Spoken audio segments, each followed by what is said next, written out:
You know?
If you'd like, I can turn this way.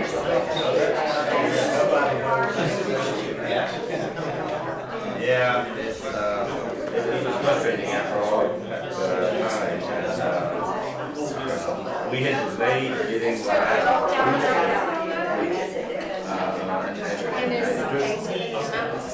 Took that last week, the day before we got sick, which means it wasn't enough time to take effect. And we done that because my wife surgeon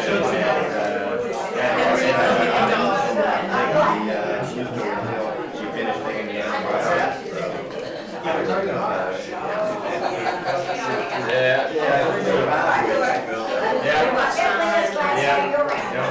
I think she is.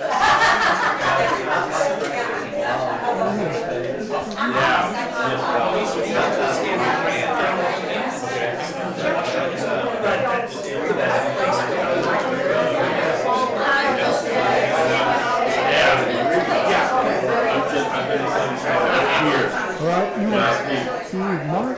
No, I'm the street Bible.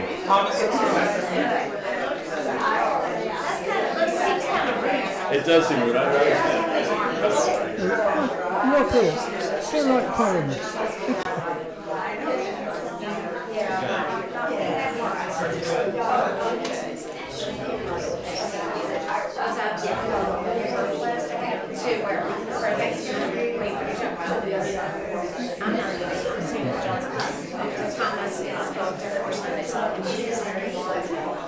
So John, am I speaking to the 20 people in here or to the 25 people watching? Who am I speaking? Yeah, sure. Always. Let's see how this is going. Is it all right?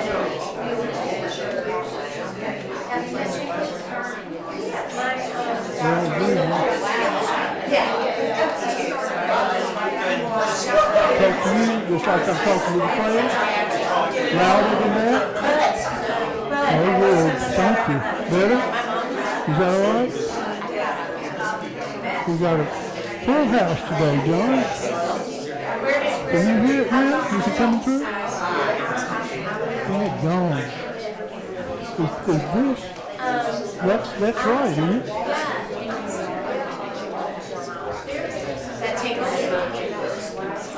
It was on pause or something, and I kicked it over. Anything coming? Well, I don't know, John. Doesn't sound like we're getting anywhere. Oh, no, John, I'm talking. Testing 1, 2, 3, 4, 5, 6, 7, 8, 9, 10. Testing 1, 2, 3, 4, 5, 6, 7, 8, 9, 10. 11, 12, John? Nothing? There's something on it. Start working? Okay. Sure enough, yeah. And then just talk normally to the class. To the class, right. Oh, that's good. Thanks. That's good. Time to start? All right. Good morning. Good morning. It's good to see you all. I'd like to introduce to you, if you do not know, Thomas Hazel. Thomas is the chair of our stewardship program. It is stewardship season. He's going to talk to you 2 minutes? Max. Max 2 minutes. And then we're going to let Dr. Kuykendall start. Thank you. Good morning. I've been told to stand right in front of John. It's the best camera angle. Thanks John, for but it's for the microphone. the microphone. This is being recorded for posterity. Thank you for giving me a couple minutes to speak to you this morning about stewardship. Oftentimes we think of stewardship as just drumming up money to satisfy the budget. And I want to remind you that stewardship is about grace and gratitude. We've heard from several folks this month about grace and gratitude. God's grace, our gratitude. Stewardship is a faithful act of gratitude in response to God's grace freely given. You should have received or are nearly receiving your estimate of giving cards this weekend or this week. We'd like you to bring them to worship next weekend, the 30th. If you know you won't be there, mail them, bring them by the office during the week.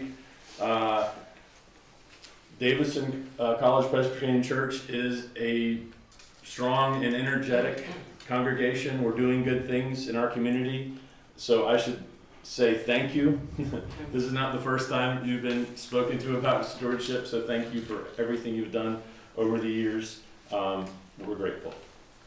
Thank you, Tom. John Kuykendall. Thank you. Appreciate it. Thank you. And you all have just heard the most significant words you'll hear all morning, so let's just accept that. For those of you who may be new to this, here or out in Radio Land, we're dealing with 4 weeks worth of a topic which is called prophets or heretics. And the question is, who were the founder figures in some of these religious movements which have taken at least part of a market share in the patchwork quilt or the tapestry of American religion? Today's topic has to do with a man named William Miller. Anybody get William Miller on your list from last week? Who did you get for this week? I heard the Scientology guy from a couple of people. Anybody else get somebody? Mary Baker Eddy. Good choice, Bill. Didn't choose it, but good choice. Who else? Anybody got anybody? Charles Russell.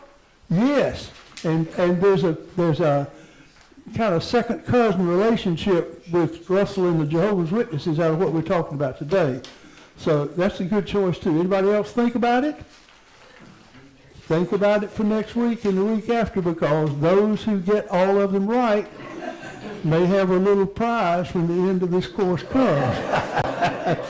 Or not.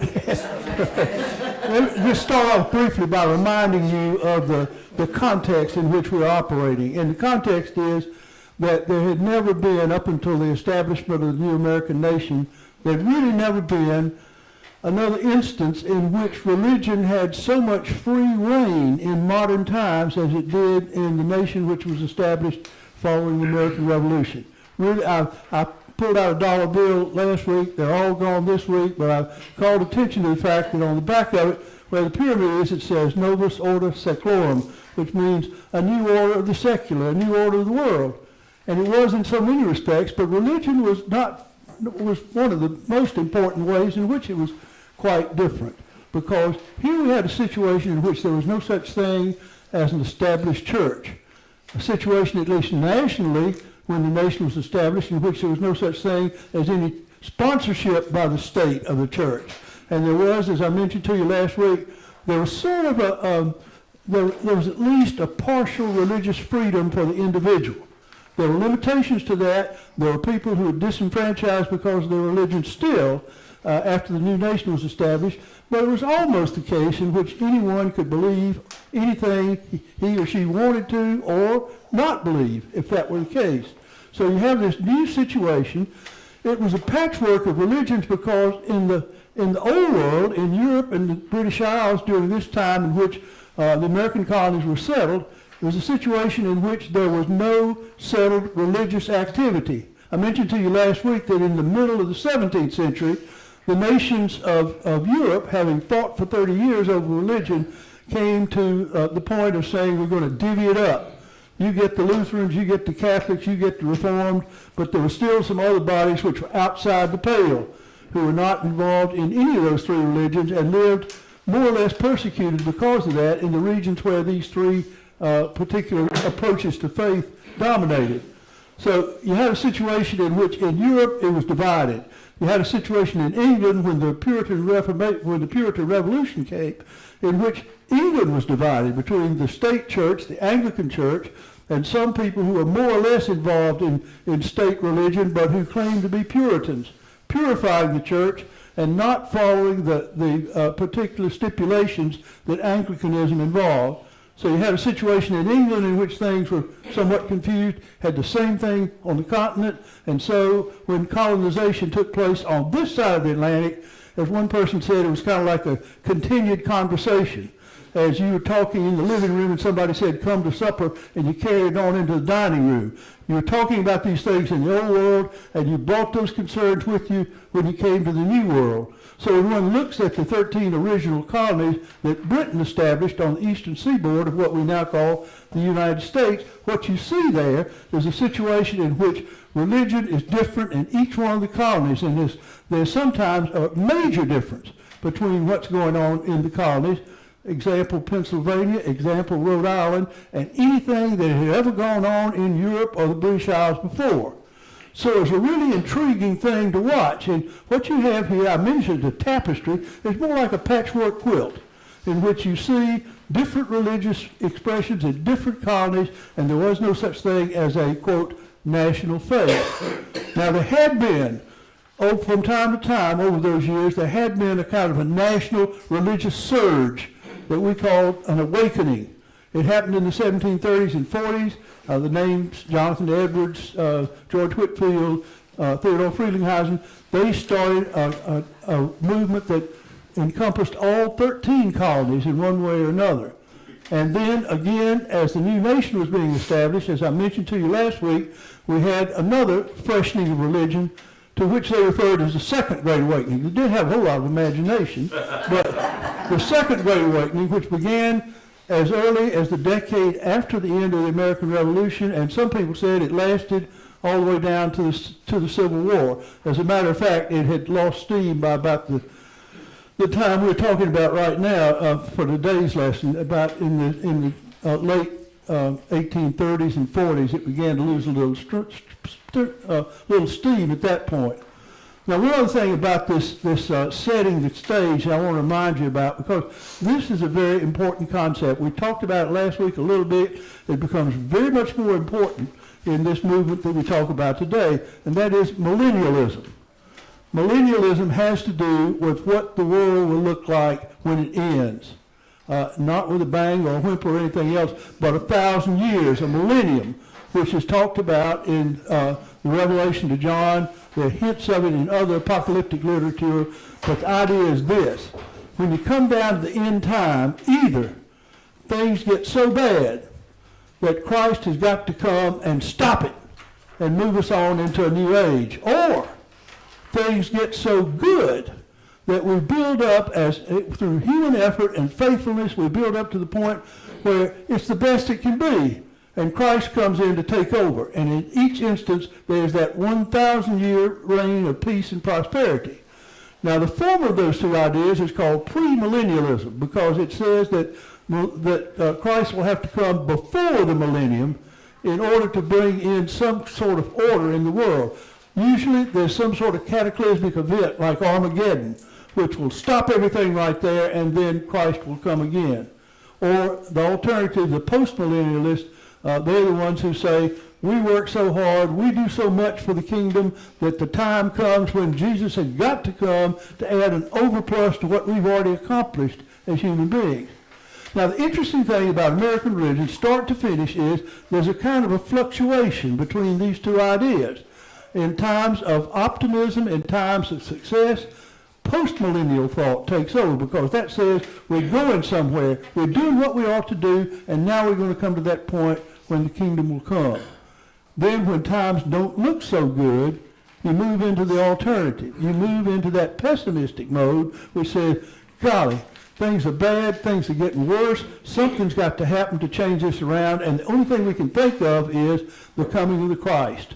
In that instance, you see the pendulum swing to a kind of a pessimistic point of view, and then it might swing back again to an optimistic point of view when things begin to look a little bit better. So watch it today, because this is the focal idea that has to do with this whole idea of Adventism. Now, first of all, the ideal. This ideal has to do with the urgency of the coming of the end. And it has to do with what was a non-denominational effort at first. It was Christians who would identify with any of the major Protestant denominations. I don't know about Catholicism, but who might be Congregationalists or Baptists or Methodists or Presbyterians. It didn't matter, because what was being taught in this particular movement was not unorthodox. The orthodox positions of each of those denominations stayed intact. However, there was a plus being involved here. And the plus was, we need to get serious about the coming of the millennium.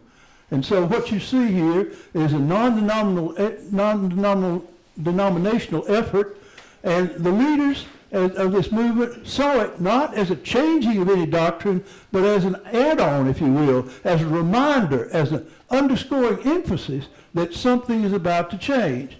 Now, this movement, the ideal, took place primarily in New England and in what was called the Burned Over District in New York, which was northern New York and westward along the Erie Canal. And that was an area in which, beginning in about the 1820s, that was an area in which every new idea took root there and evoked some sort of response. We talked about the Shakers last week. They were there. We didn't talk about Oneida very much, but those people were there. All these intentional communities were there. And then such things as the Mormon movement started in western New York State. So you see just a ferment of religion. It emerges originally from that Second Great Awakening. And one of the great ministers, one of the great evangelists of the Second Great Awakening was a man called Charles Grandison Finney, who was from western New York State. He was a lawyer, and he felt the call to preach. And all of a sudden, he became the most salient person in the whole Great Awakening. First of all, across the western part of New York, then into New York City itself, and an urban renewal began among the revivalists from that time on through the 1820s through the early 1840s. So the Burned Over District captured this idea of Adventism in the same way that New England, the residents of the founder figure, William Miller, and some other people had already been approached by it.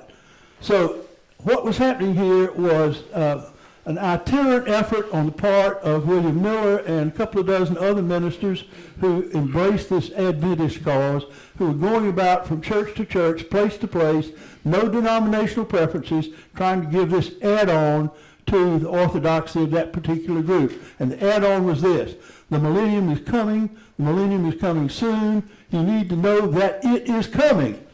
Not so much when at first, but that. The millennium will come. Christ will come again. Underscore this particular doctrine in what your churches believe. Now, they did this. I use the term shock tactics here. That's probably not exactly right, because this was not a highly emotional thing. This was a rational thing, which was devised by the leaders of this movement, William Miller in particular, which says, here's almost a mathematical proof that we're on the cusp of that new age, that Christ is about to come again. So the stress here was on the proof of the fact that Jesus will come again, not so much about when this is going to happen. However, the alternative message in all this on the part of these ministers was, it will happen, so you better believe, and you better prepare yourself for the eventuality that the second coming is just before us. There was this kind of rationale of immediacy which says, change your mind and your heart now, become a believer, and begin to prepare yourself for that which is to come. So that's the ideal that we have before us. And now, let me talk a little bit about the setting for that ideal. I use two terms here which are probably more political terms than they are religious terms, but they're very significant in terms of the passage of religious moods as well as the passage of moods within the nation at large. The first term I used there was an era of good feelings. We typically talk about the era of good feelings as the time when James Monroe, the 5th President of the United States, was in office. It was an era of good feelings because it was all systems go in American life. Everything was expanding. The westward movement was going on. The nation was a factor to be reckoned with in the largest society in the world. Thus the so-called Monroe Doctrine, which says anybody comes in our hemisphere, we got something to say about it. So you have this era of positive attitude toward life and toward the world around you. Things were going well economically. The political system was shaken down to be something which was somewhat regularized. The states were beginning to understand that they had to work together if they were going to be a United States of America. So you have this almost euphoria of saying, we got it, and we got it right. Now, the next thing that happens, and within just a couple of decades, the next thing that happens is we move into a circumstance in which the nation is anxious, in which the nation feels the coming of some impending storm, which is perhaps a presumption that there's going to be civil war, that there's going to be disruption of life here, because things are coming to maturation in America, and some of those things have not worked out just right. I mentioned, first of all, the new realities of life, learning the tasks and the challenges of being an independent nation. How do we govern ourselves? How do we see to it that the economy has some sort of stability throughout the whole? How do we see to it that the sections of this country, which are becoming more and more visible, how do we see to it that they can find some way to work together as a United States? Add to that these growing pains that the nation was feeling as the westward expansion was taking place. And it was not an easy time because in addition to breaking new ground, finding new places for these pioneers to go, there was an increasing situation of difficulty with regard to what was to be done with the first Americans, those Native Americans who had been on the soil all along. And of course, as we know, Andrew Jackson probably put paid to that whole thing by developing an Indian territory in the West. Turned out to be good oil territory as well eventually, but developing that territory and then the so-called Trail of Tears that we're so familiar with, not simply the Cherokees leaving western North Carolina, but Indian tribes throughout the southeast and the middle states who were being sent west in order to vacate the land so that these white pioneers could come in and lay claim to it. Now, in addition to this, I mentioned the unresolved problem of slavery. We're all aware of the fact that this nation would not have had a constitution had there not been some sort of a compromise, a kind of a contract with evil, but a compromise in which the states in which there were slaves were given the right to count those slaves in the census as 3/5 of a person, but not really a person and not really a citizen. And we had a situation there in which slavery hung in the balance through the first 3 decades of the 19th century because slavery was turning out not to be such a viable economic thing for the people who owned slaves, and so there was some question as to whether slavery might be abolished. Not too many people are aware of this, but in 1831, the General Assemblies of the state of Virginia voted on the abolition of slavery in that state, and it failed by 1 vote. In that same year, however, a man named Eli Whitney invented a cotton gin, and all of a sudden, those slaves were needed again. One of my favorite stories, it was written up by a friend of mine, a historian, who talked about the fact that General John Hartwell Cock in Virginia, who owned slaves, sent half of his slaves to the so-called Black Belt of Alabama, black because of the soil, but also the number of slaves that were sent there. But he sent half of his slaves to the Black Belt of Alabama. He sent the other half to Liberia, which was an enterprise undertaken in that era of good feelings in order to see to it that native Africans could be sent back and repatriated on the continent of Africa. Didn't work. It was an awful thing that was done. And the letters that came back to General Cock, because he taught his slaves how to read and write, the letters that came back from the Black Belt of Alabama, ironically, were letters of people who said, "It's okay down here, master, we're getting along all right." And the letters that came back from Liberia were saying, "Please get us out of Liberia and bring us back to the United States. So there was kind of a transvaluation of values there that we don't think makes much sense, but it made sense in the context. In any event, you have this situation in which slavery, the institution of slavery has not been resolved, and following the 1830s, you have the entrenchment of the southern states into maintaining slavery and also into trying to see to it that the westward expansion of the nation contained some slave states as well. So all these compromises were being struck, and there was a mounting tension between the regions.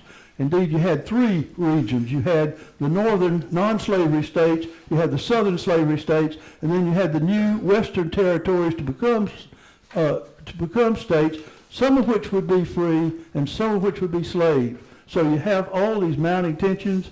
In addition to this, there were political and economic certainties. No one of the three major branches of American government was operating exactly like they thought it would when they wrote the Constitution, especially things like the presidency, which had been an old boys club until Andy Jackson came along in this period that we call the period of the impending storm.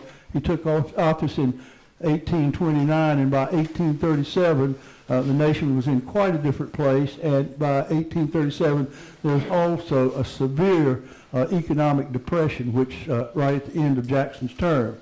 So all of this gives way, as I mentioned here, in terms of the secular circumstance, to an attitude of pessimism about what the future might hold. And these best of times, this era of good feelings was giving way rapidly to some unexpected tensions and issues within American life. So that's the secular setting. Religious setting also is something of chaos. The Second Great Awakening had come full force before the turn of the 19th century. On the frontier in Kentucky and Tennessee, there were these remarkable camp meeting revivals in which the frontier was claimed for Protestant religion, essentially Baptist religion and Methodist religion. Presbyterians and others lost out on the frontier for a variety of reasons. But the Second Great Awakening had come, and although it had certainly not faded away by the 1830s, there was a loss of charismatic leadership. Charles Finney, who had been such a dominant force, settled down in Oberlin and started a college, and so he was not on the circuit anymore, and it was time of small men in terms of evangelists.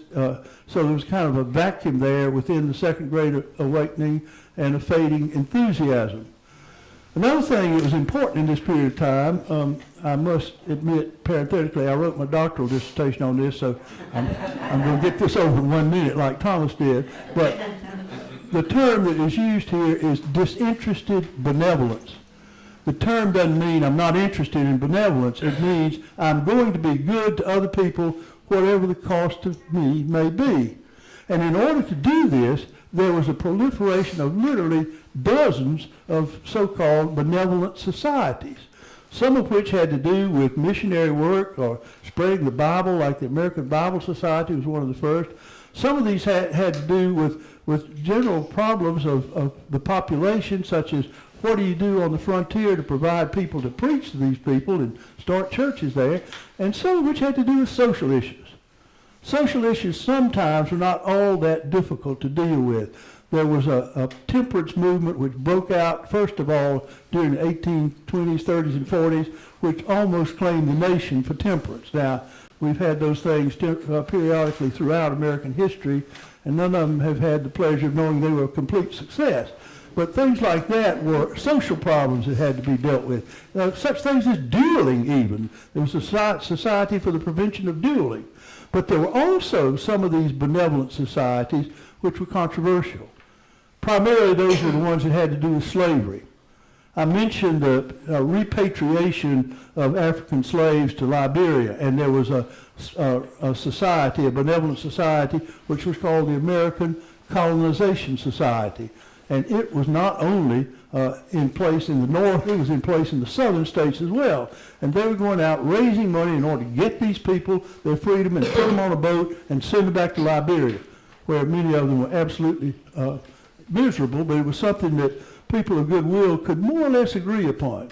Then we have the American Anti-Slavery Society and its successor, and these were more controversial because these were talking about abolition, which also in the 1830s became a current word, especially in New England and the Northeast. William Lloyd Garrison started his paper, The Liberator, and said, "I will not be silenced." And from there until almost the outbreak of the American Civil War, that kind of mentality was a burr under the saddle of the American body politic. Because here were people who said, stop slavery, stop it now, don't wait around and let it just go away.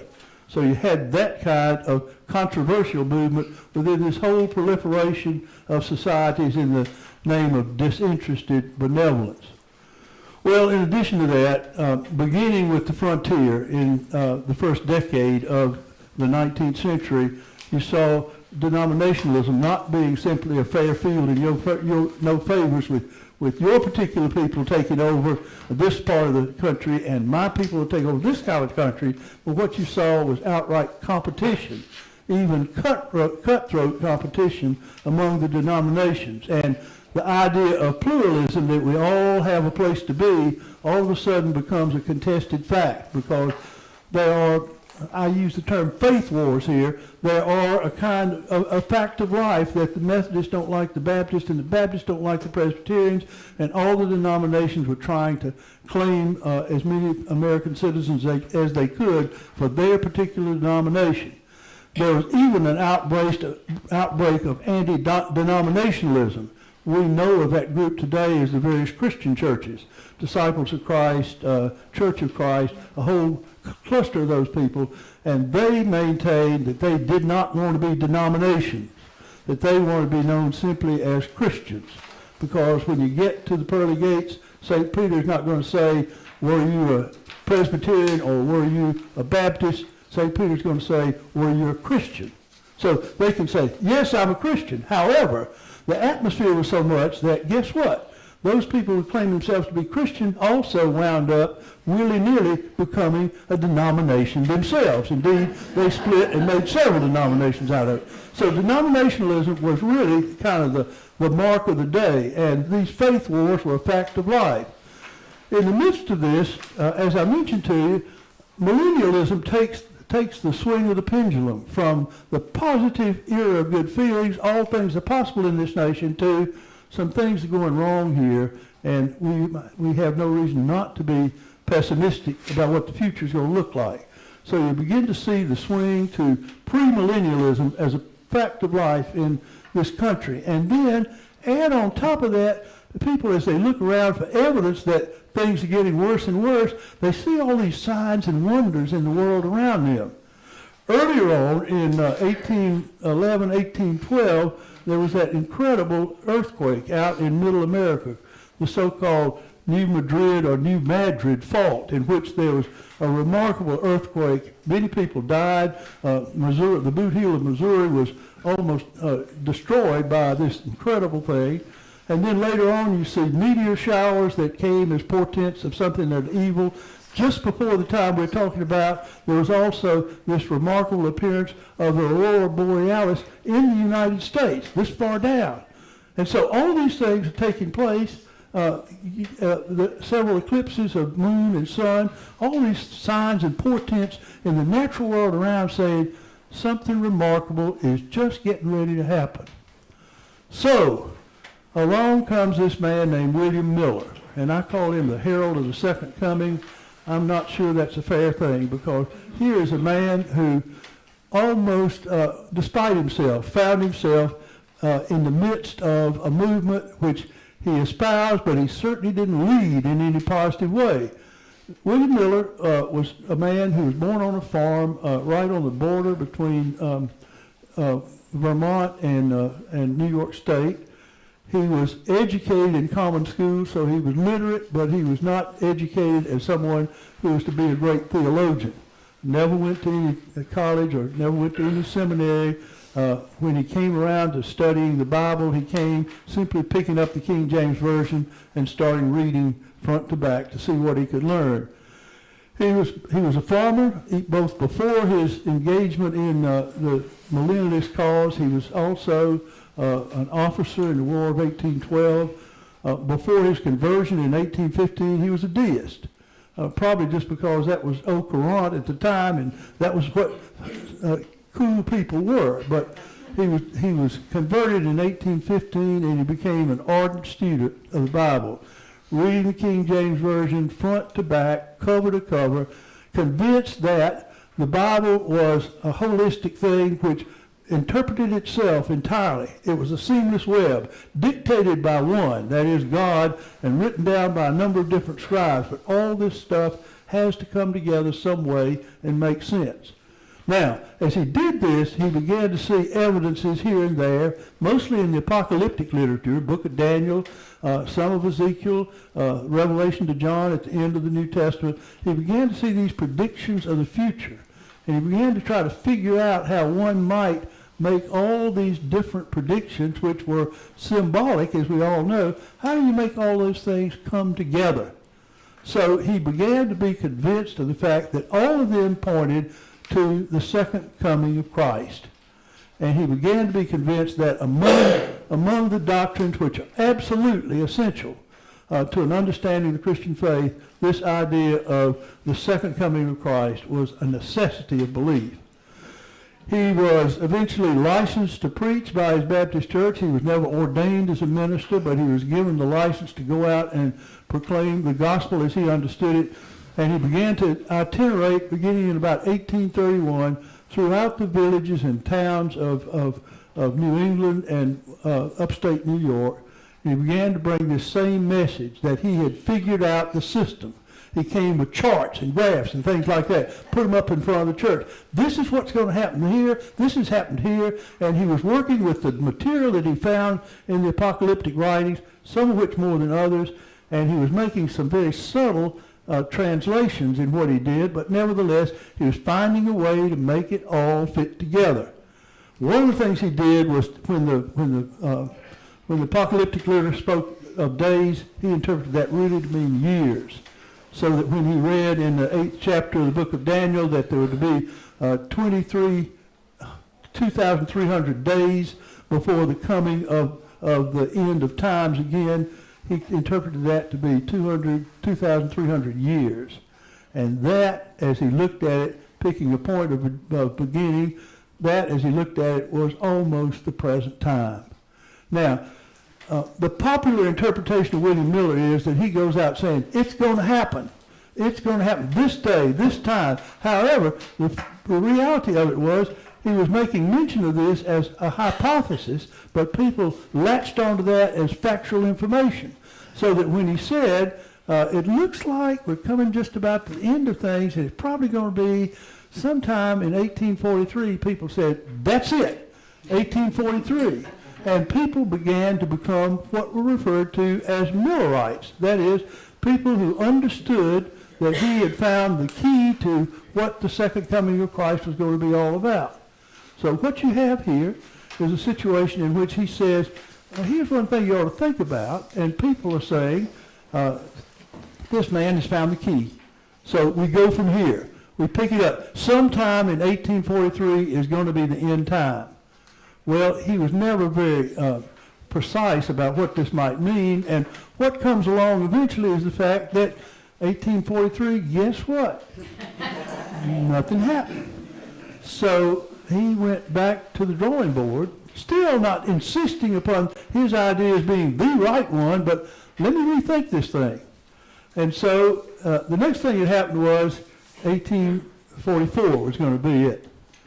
And he said sometime within this year, and he was using the Jewish calendar, he was not using our calendar, so the year ran March to March in 1843, and then in the aftermath of that, and not too many people left the movement because of that, in the aftermath of that he said sometime in 1844.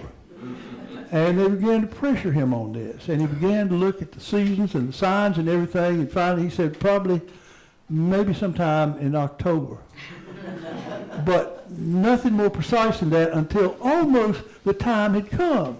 And he and his colleagues were pressured into saying, what do you think is going to happen? And they said, they were almost forced to be more precise. And so eventually he said, October 22nd. That's yesterday, by the way. Did y'all think about it? October 22nd is when it's going to come.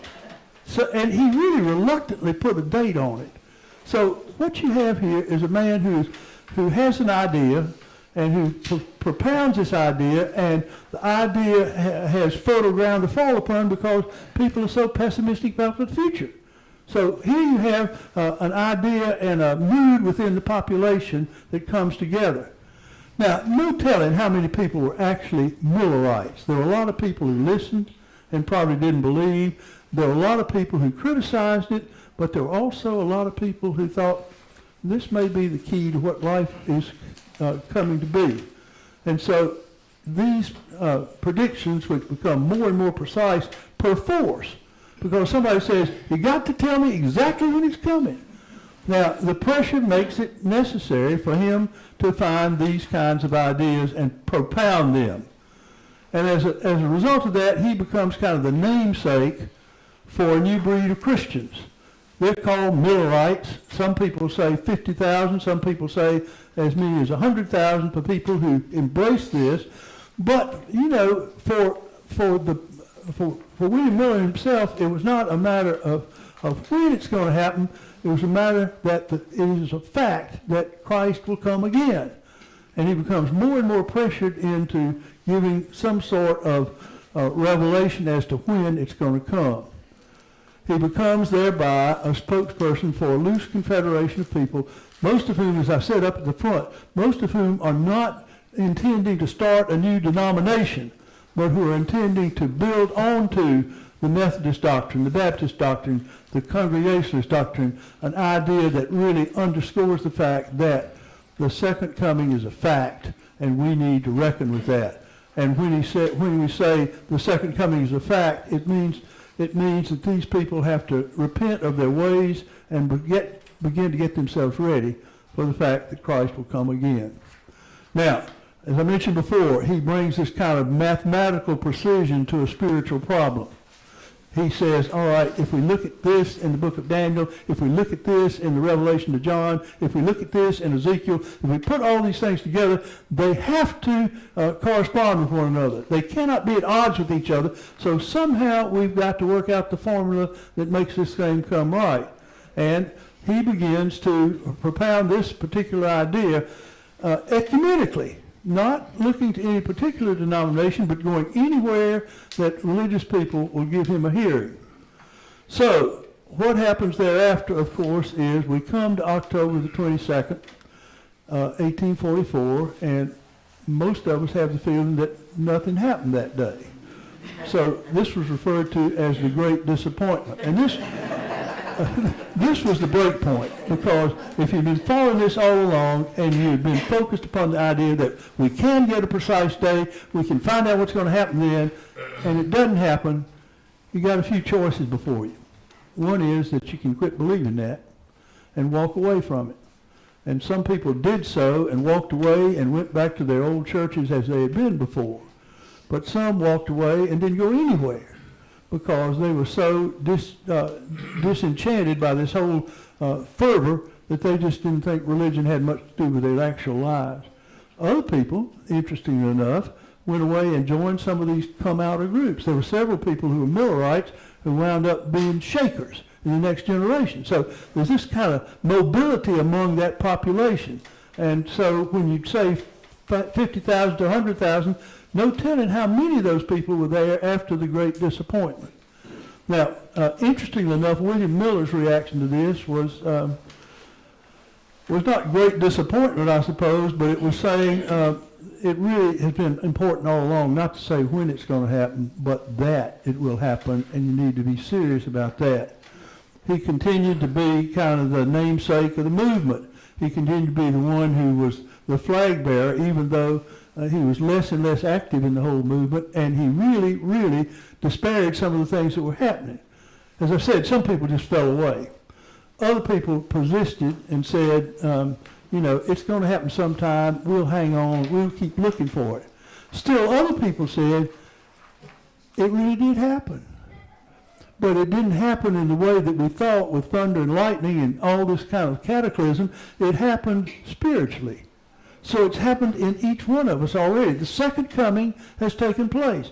And these were the people that really I think, irritated William Miller any more than the rest of them, because here are people who took it as the dogma of faith around which everything else was going to revolve. So here you have you have this person who has been respected, who has been an advocate for moderations, and all of a sudden the movement has walked off and left him. So after 1844, as you see, he only lived 5 more years, and he was blind for part of that. So although he continued his efforts, he was in the back row of Adventism from the great disappointment for the rest of his life. Now, what was happening with regard to the whole movement was an interesting thing during his lifetime. As I said, he was really kind of low-key about the whole thing, but in the midst of this, in the early 1840s, along came a man who was not low-key about the whole thing. The man's name was Joshua Himes. And Joshua Himes had a church in Boston, but really he was a PR man start to finish. And Joshua Himes saw what Miller was doing. He saw a good thing, and he became kind of the manager for the whole movement. He started 2 newspapers. One of them was called The Midnight Cry, and the other one was called Signs of the Times. Now, either one of those titles might induce you to think something big is about to happen. And Joshua Himes wanted people to think that. He became a promoter. He got a big tent. They went around through western New York State with this big tent. He tried to feature William Miller anytime he could, but if Miller couldn't do it, he'd find somebody else who would. So this millennial movement gets a PR boost by this man Joshua Himes for about 3 or 4 years before the actual great disappointment takes place. And here we have William Miller as the eponymous leader. I found that word and I liked it, so I thought, the eponymous leader of a movement. He didn't encourage where it was going, but they were Millerites nonetheless. And then, as I said to you earlier, the latter days of his life were spent in relative solitude. He continued to go to the annual meetings, but he was not the key figure by any means, and he really disparaged the way certain things were going. Now, after his lifetime, this is the way things were going. Adventism begins to splinter, and it begins to splinter into, first of all, different denominations. They didn't want to be separate denominations. They said it over and over and over again. They wanted to pin this to the Methodists and the Congregationalists and the Baptists, but they didn't want to start something new. But there were people in the movement who decided this was the only way to go. And some of these people, most of them people who believed that it had already happened on October the 22nd, 1844, they began, and it happened in the spiritual sense, they began to organize themselves into denominational groups. There are about a dozen of those, one of which, of course, emerges as most prominent among them all. These groups spread from the United States to Europe and other places. There had been some Adventism even before William Miller in Great Britain, but it was more of an intellectual sort of thing, and it really didn't capture the popular imagination as it did in New England and upstate New York. But there emerges these denominations, one of which becomes absolutely dominant in the whole world of religious denominations, the Seventh-day Adventists. The Seventh-day Adventists were primarily the product of a clergy couple, if you will. She was never ordained, but she had something like 2,200 visions, so she had something to say about the way things were going. She was Ellen White. He was James White. He was an Adventist minister. And they became convinced early on that if you looked at Scripture carefully, the real Sabbath was the Jewish Sabbath, which is, as you know, sundown on Friday to sundown on Saturday. And so they began to distinguish themselves from other Adventists because they believed in the seventh day. Now, interestingly enough, if you want to look at numbers, and probably we ought to look at numbers, those Seventh-day Adventists now are 21 billion plus in the world, most of them in the United States. Those of you who are Presbyterians, what's the Presbyterian number right now? 3 million maybe? Let's see, 3 million, 21 million. There's 7 of them for one of us. So it's a pretty viable sort of an operation. Now, Ellen White lived much longer than James White. She lived into her 90s, and she was active throughout that time. She had some health problems along the way, and she became convinced that matters of health were matters of faith as well. And among those matters of health, she had the idea that nutrition was an important part of what was going to be happening. So Ellen White found support and found people who would like to help out with things, and she established a sanitarium, or a hospital really, in Battle Creek, Michigan, and she found a man named Dr. Kellogg to run it for her. And she also began in Battle Creek, a small college, and they were teaching nutritional health, and they began to say it's very important that you eat cereal grains, it's important for you. Well, guess what? Cornflakes. Now, I don't know about Fruit Loops and all those other things. I don't know how they deal with that. But anyway, the cereal industry emerged from this whole Seventh-day Adventist emphasis, and Battle Creek, Michigan is where this begins to take place.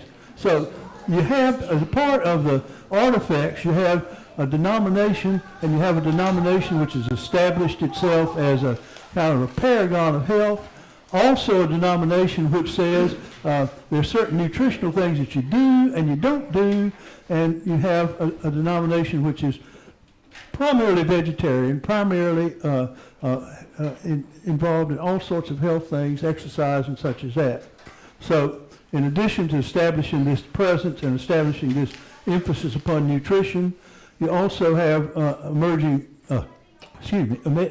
educational institutions such as a fairly well-known university in the West, Loma Linda College, which is a part of this movement, and there are 3 or 4 other colleges which have established themselves also as being a part of the Seventh-day Adventist educational movement.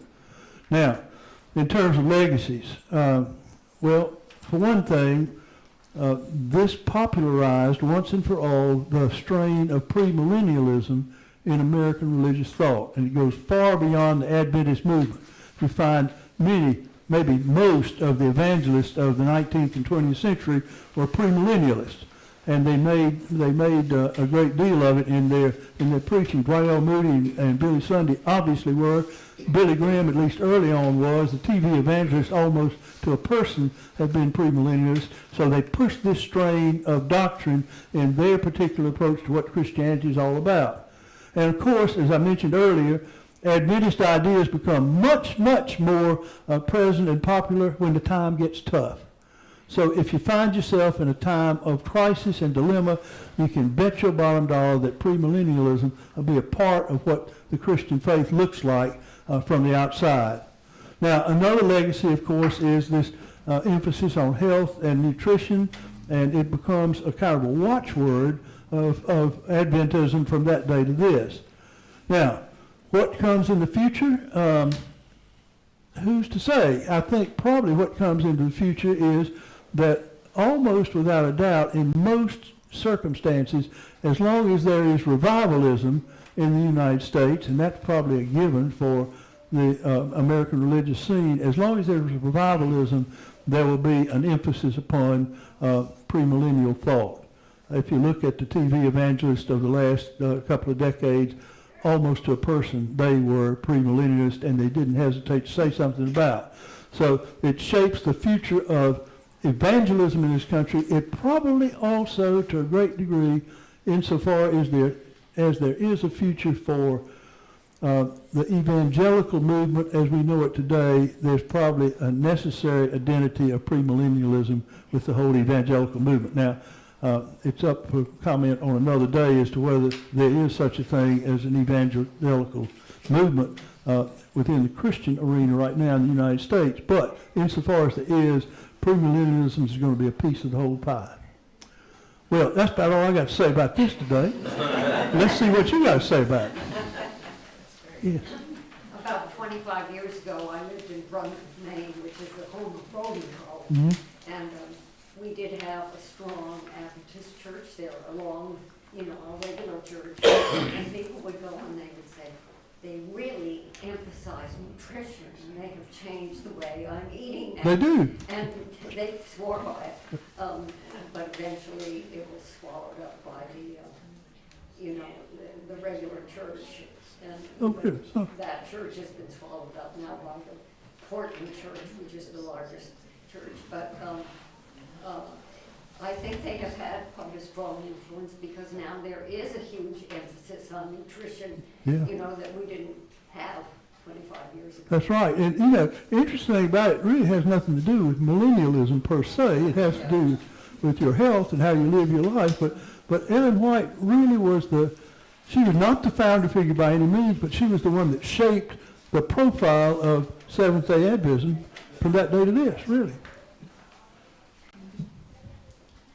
John, what's the basis? I had an employee who was a Seventh-day Adventist. I always made a point to give people birthday cards or wish them a happy birthday, and she's like, "Oh, we don't celebrate birthdays." And same with Christmas, she wouldn't come to. We'd have a little group, holiday party. She wouldn't come. She opted not to come, and I was going, "I'm not sure I understand this." Angie, I don't know if I understand entirely, but with this whole cluster of movements and Charles Taze Russell and the Jehovah's Witnesses, same way. None of that. You flatten out. It's a very puritanical thing. Our Puritan forebears didn't celebrate Christmas or Easter, anything like that. They barely. The only exception they made was they'd celebrate the Sabbath. Now they did it on Sunday. Adventists moved it to Saturday, and that's probably the most distinguishing earmark of the whole thing. But I don't know why. I guess it is that you don't want to call attention to worldly things, and so you just move along. But I really, honestly, don't have an answer. I have a cousin who was a Seventh-day Adventist minister, Mm-hmm. and I think it came through his father's side of the family, Rochester. And I remember even as a child that the way they looked at eating was very much like the Old Testament called for. And you couldn't eat any meat that was, that didn't have a forked hoof and didn't redigest his food over, But they did eat meat. They did. Oh, yeah. That's But interesting. he became, as he went along, I mean, he was a minister until, I don't know, 65 or 70. And he became a vegetarian at some point. His wife did not, Uh-huh. but he became a vegetarian. Yeah, yeah. Well, that's the tendency there. It really is. Yeah. I'm struck by Really? how Miller, who had no education and was wrong on so many fronts, how did he attract such a following? Was it the message was so compelling and no one else was saying it, or was it charisma? Charisma, no, I don't think. I mean, this is not a flamboyant soul. This is a person who comes and tells you facts and figures almost. But he spent his life for 15 years before he said anything about it, working on all this. So he probably had the answers to any questions anybody was going to bring up. May not have been the right answers, but they were consistent with the rest of his system. And he was not ignorant. He was not classically educated by any means, but he was literate, and he was not dumb. I mean, he was a person who was, if you ran into him, you'd think, here's somebody that's got some sense. So I think that's it. And honestly, he was a very cautious and humble person. And he was kind of thrust to the front of this thing, and he had all this information. He'd been working on the King James Version for 15 years. He ought to know something about all this. So he really knew where he was going with it, but he was very modest about the way he came across. And, for a long time, in fact, when I was in graduate school, the rap on this whole thing was that it was a fool's errand from the start, and that all these people quit before October the 22nd, 44, quit their jobs, gave away all they had, went out and waited in the cemetery on the hillside, waiting to see what was going to happen. Well, that was an exaggeration. The fact that they were disappointed is not an exaggeration, and the fact that the movement kind of reshaped itself after that is not an exaggeration, but the fact that there was this bizarre behavior was probably not something that happened at least very much, if at all. And of course, in any movement, you get some kooks who want to go out on the hillside because they want to go out there and see what's going to happen. But by and large, these were sane people who were compelled by this particular vision that he had. And I don't think he ever said he had any kind of a supernatural revelation. As I mentioned, Ellen White had them about almost daily, it sounded like. So she wasn't slow to impart the revelations that she'd had to other people too. So she was kind of a prophetess in the real sense of the word. When we talk about William Miller as a prophet, he was a prophet who didn't want to be a prophet. I mean, he just wanted to say, this is what I see. Pam? All the social reasons, the setting that fomented the focus on millennialism and the second coming of Christ, did those denominations or that movement respond to the social needs, or was then the whole focus on the second coming of Christ and they really discarded all the reasons that the movement had begun? I think at first there was this kind of hypnotic focus upon the doctrine itself. That it was going to happen. I think certainly after the Great Disappointment, they began to have some sort of a social conscience. It was not necessarily the social conscience of the larger society with regard to, well, temperance was there. They did embrace WCTU. Ellen White was a big WCTU person, but they did the whole spectrum. They didn't get involved in fact, they avoided getting involved in the abolitionist cause. They didn't want to get into something that controversial. But I think they tried to do good for other people in that limited way. Miss, I planted this question. Now what?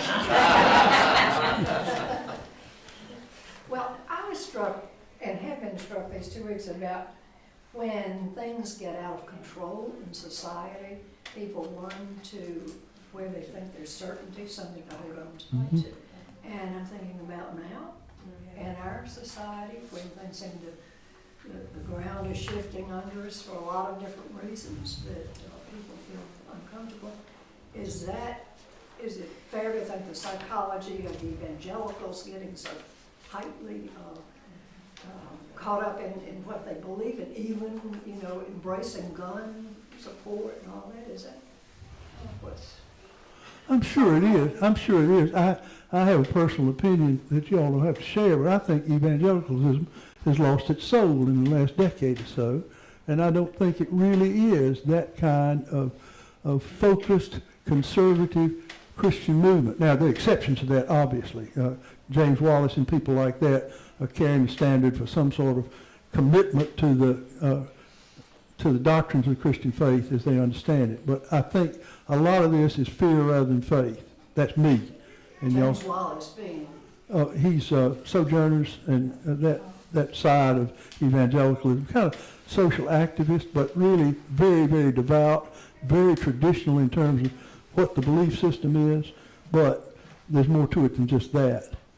And I think maybe partly through the dilution that took place in the heyday of TV evangelists and all that, I think evangelicalism has kind of lost its way in the last decade or so.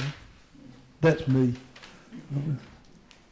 John, what would you say about, it seems to me today, maybe I'm in my Presbyterian bubble, but it seems that there are so many more non-denominational That's right. churches. What has driven that? I get in trouble when I talk about this with other people, but I think we are in the twilight of denominationalism as we have known it traditionally. Beginning about 1810, I think I said this last week, but beginning about 1810, denominationalism was the way you did business in American religion, period.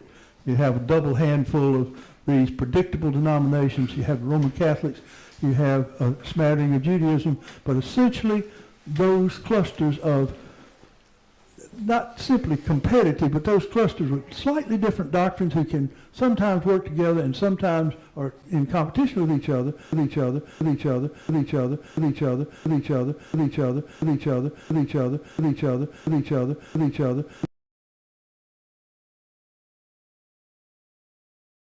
movement and all that. Some of these non-denominational things, I'm off the air, y'all. It's all right. Bye. But some of that, certainly beginning in the 60s, you began to see cracks in the power structure of denominationalism in America. There was an effort in the 80s, I guess it was, to have a gathering of all the denominations into a consortium, the COCU, Consultation on Church Union, that would put them all together, and that didn't make it for some very, in retrospect, for some very insubstantial reasons. such as who's going to ordain these people to be ministers and all that sort of thing. And they're important, but they're not essential to the Christian faith. But in retrospect, that kind of looked like the circling up of the wagons of the denominations, and they didn't quite get the circle made. And so in place of that, you have non-denominational mom and pop churches sort of things growing up, which ironically enough sometimes become denominations themselves because they gain some sort of purchase. So you have maybe a second growth of quasi-denominationalism among these independent congregations. You also have in many denominations, and Presbyterianism is not exempt from this, Presbyterian congregations, Baptist congregations who will not use the name Presbyterian or Baptist or Methodist in their name. This will be the Community of Christ or something like that. But never mind, it's PCUSA in small print below that. So there's kind of an embarrassment with denominationalism in some quarters as well. Why upstate New York? Well, I know what the results of the burned over district, but I have no idea why things happened in that area. Well, you know, some of it was native. Joseph Smith was a native there, but I guess the real explanation is beginning in the 1830s, there was a constant stream of vigorous evangelism. Charles Finney was the kind of the headliner, but there were evangelists going across, itinerant, going to churches and starting revivals in these little communities. And sometimes people like Joe Smith would get an idea that was not quite what the rest of them were doing. And so there was an intensity about religion, but there was also a kind of a curiosity about religion. I mentioned last Sunday that sometimes they speak of them as the come-outers. They're people for whom getting converted in the Methodist church on a given week is not enough. I've got to go further. I've got to find something else. Well, Joe Smith gets revelation, as we know. Other people there find some sort of special mission in such things. This is strange, but it's such things as the anti-Masonic movement. And there were even unsolved murders in western New York State of people who were Masons, and they just disappeared. So, you know, there were lots of things going on that just meant that ultraism was acceptable along the Erie Canal all the way across. That was my next question. Did it have to do with the development that followed the Erie Canal? Absolutely. And the general social instability that Yeah. And you know, there's a good book about that development along the Erie Canal, which is called A Revival of Shopkeepers, because somehow these villages along the Erie Canal, which were very prosperous, the people who were important in the community, the merchants and things like that, got converted. And so it had a lot more impetus in those places than it might normally under other circumstances with just devout believers. Some people who were not predictably involved got involved. And Pam, that's it. Well, I'm sorry. John, thank you for another insightful. Now, one other thing. Who's it going to be next week?